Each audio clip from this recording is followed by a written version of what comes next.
1 জানুয়ারি শুরু হচ্ছে 30তম ঢাকা আন্তর্জাতিক বাণিজ্য মেলা। পূর্বাচলে বাংলাদেশ চায়না ফ্রেন্ডশিপ এক্সিবিশন সেন্টারে পঞ্চমবারের মতো বসবে মেলা। প্রধান উপদেষ্টা প্রফেসর মোহাম্মদ ইউনুস বাণিজ্য মেলার উদ্বোধন করবেন। এক সংবাদ সম্মেলনে এসব কথা জানান বাণিজ্য সচিব মাহবুবুর রহমান। সত্তার আলী সোহেলের প্রতিবেদন, জানাচ্ছেন তাহসিন তারিন। আন্তর্জাতিক বাণিজ্য মেলা শুরু হতে আর মাত্র একদিন বাকি।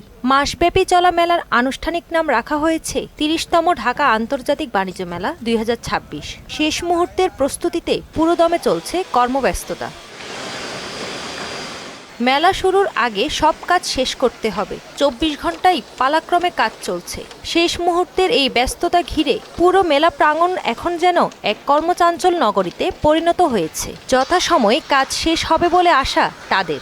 উদ্বোধনের আগে কাজ বোঝা যাবে ইনশাআল্লাহ। কাজের চাপটা একটু বেশি, সময়টা অনেকটা শর্ট। যে প্যাভিলিয়নের কাজগুলো এখনো সমাপ্ত করতে পারিনি, ইনশাআল্লাহ মনে হয় যে আমরা সমাপ্ত করতে পারব। দর্শনার্থীদের সুবিধার্থে গতবারের মতো এবারও টিকিটিং ব্যবস্থা চালু থাকবে এবং আগ্রহীরা ঘরে বসেই অনলাইনে টিকিট সংগ্রহ করতে পারবেন। এই টিকিটিং প্ল্যাটফর্ম যেটা বাণিজ্য মেলাতে গত বছর আমরা দেখিয়েছি, এই বছর আমরা একটা টিকিটিং প্ল্যাটফর্ম আমরা রেখেছি।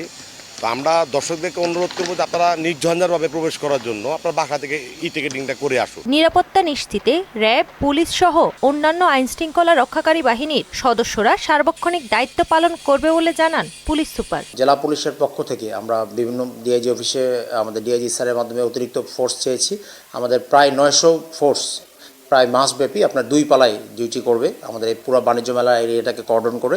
পরিবেশ বান্ধব ও নিরাপদ মেলা আয়োজনে সরকারের সর্বোচ্চ গুরুত্বের কথা জানান বাণিজ্য সচিব। রপ্তানিকে আমরা উৎসাহিত করার জন্য প্রচেষ্টা নিয়ে থাকি, কিন্তু তারপরেও আমাদের যে ট্রেডিং সেক্টরের অংশগ্রহণকারীরাও আমাদের এখানে অংশগ্রহণ করেন এবং এটা যেহেতু মাসব্যাপী একটা আনুষ্ঠানিকতায় রূপ নিয়েছে, কেনাকাটারও একটা উৎসবের মতন হয় এখানে, আপনারা জানেন। এই বছর মেলায় মোট 324টি স্টল ও প্যাভিলিয়ন থাকছে, এর মধ্যে 11টি বিদেশি স্টল। তাহসিন তারিন, মোহনা সংবাদ।